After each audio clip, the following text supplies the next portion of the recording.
Most of us have met someone like Anthony Humphreys, a kid you just know is going to go off the rails. With Anthony, the expectation was he'd finish in jail, maybe commit suicide. Then, when he was 15, a juvenile court gave him one last chance: go to jail or attend a camp for troubled kids. What happened surprised everyone, mostly Anthony himself. So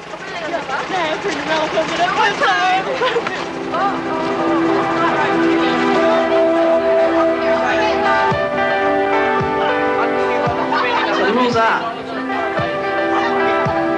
first of all, no drugs or alcohol at all.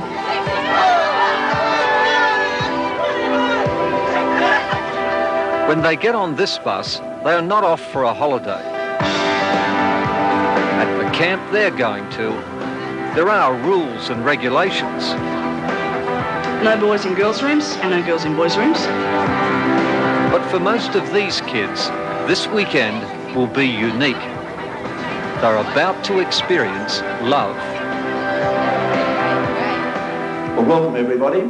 This is our 10th anniversary camp. 15,000 young Australians have been through this program. And I consider that to be a lot of young Australians. He used to be a teacher. Now, at weekends, Ron Barr runs these camps for troubled young Australians. We're finding that more and more young people are coming along to our camps, severely damaged actually. Is it the disintegration of our families that's causing this? I believe so. I really do believe so. When I was at home with my mother, my dad's in jail, and I wasn't getting any love out of her, and she wasn't taking care of me or my brother properly. And so just recently I've just plucked up the courage, and I have moved out of home and am staying in a temporary place at the moment until I can find somewhere that's more permanent. And it's just really difficult to not be loved at home. Michael, just 14, has been through hell, but he's still reaching out with love for his father. What would you say to him if he was here? I love you. I want you home. And how long was it before you'll be able to see him again? Well, I get to see him on visits, but when he gets home will be the year 2000. Does it seem to you that Australian kids are becoming alienated at an increasingly younger and younger age? Yeah, they are. Some of them, very, very young, like 5 and 6, and they either didn't have a mum or a dad or didn't have both. I grew up, Mum telling me that my dad didn't like me, that he left because of me.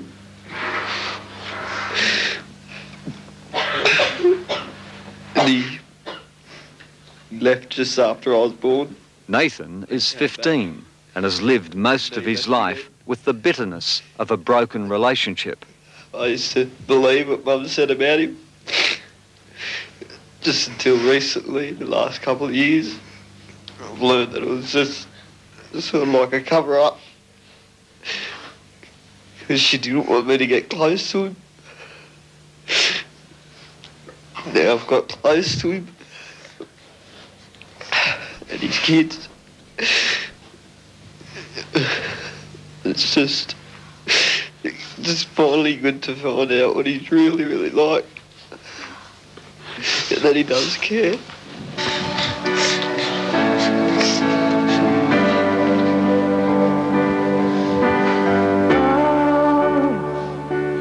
Why you look so sad? Here, they give one another the hugs most of them don't get at home. Come on and come to me now. Don't be ashamed to cry. Let me see you through. 'Cause I've seen the dark side too.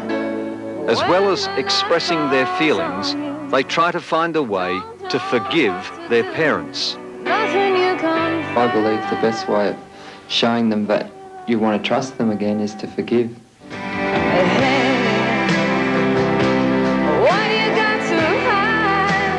With a few simple exercises, they build up trust in one another. This starts to break down their alienation. I'll stand by you.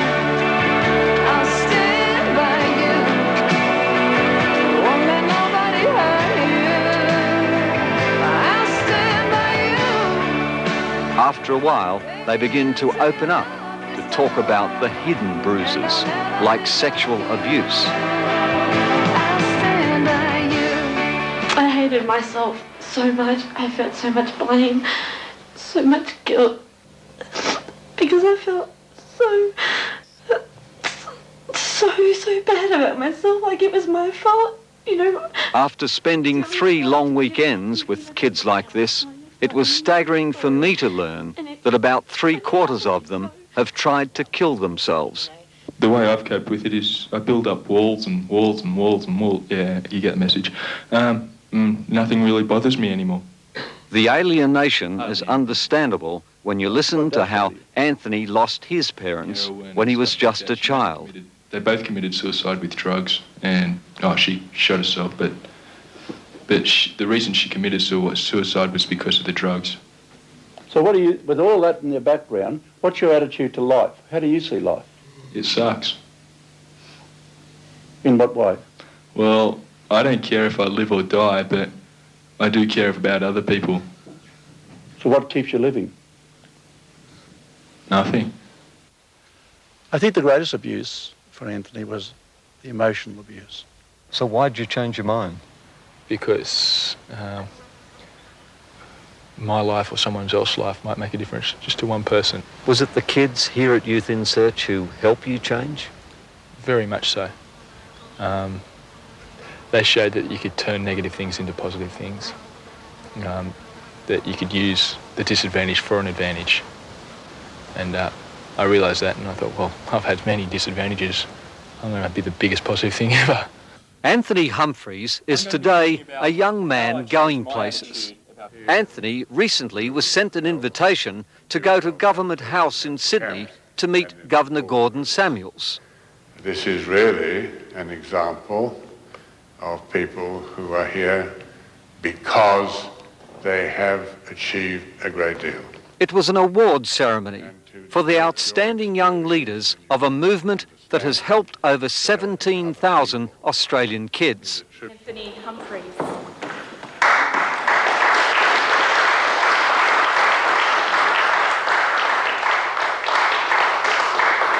Graciously, Mrs. Samuels, I'd like to take this opportunity to thank you on behalf of Youth Insearch, my other leaders here, and myself especially for this opportunity and your hospitality this afternoon. It's experiences like these that make life not suck anymore. And I don't have a mother and father, but if I did, I'd do this. I'll stand by you. I'll stand by you. These young people make it clear that the loss of a family life is perhaps the greatest tragedy that can happen to a child. Will you share one of your dreams, what it would be like to live in a happy household?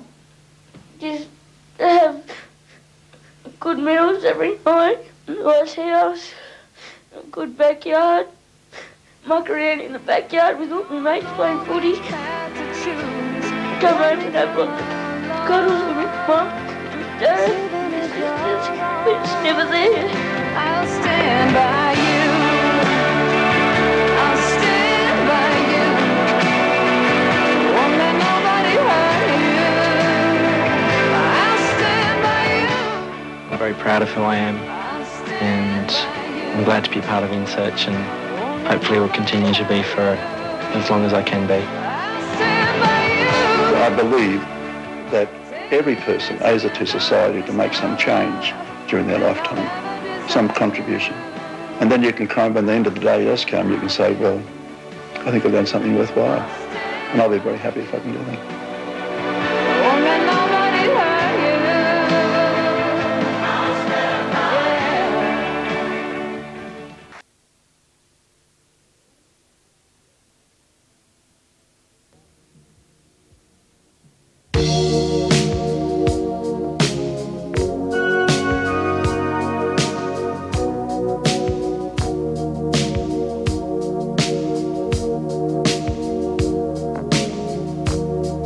Gotta take a little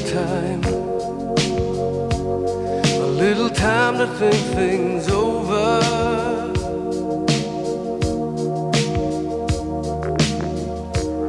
I better read between the lines in case I need it when I'm older.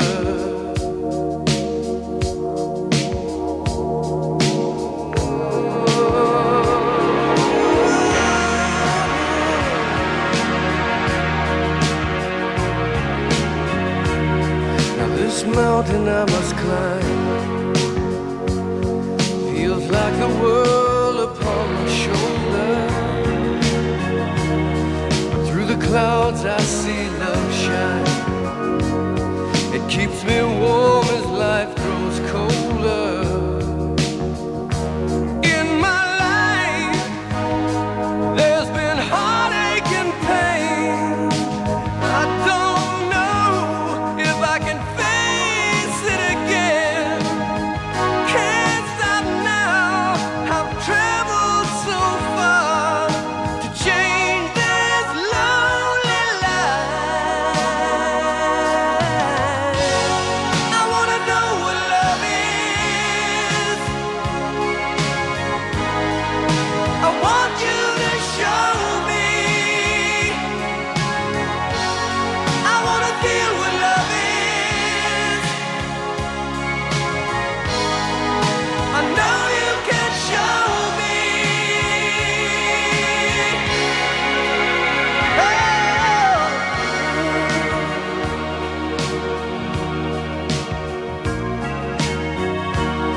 I'm gonna take a little time to look around me. I've got nowhere left to hide. It looks like love has finally found me. In my life there's been heartache and pain. I don't know if I can face it again. I can't stop now, I've traveled so far to change this lonely life. I wanna know what love is. I want you to show me. I wanna feel what love is. I know you can show me. I wanna know what love is. I want you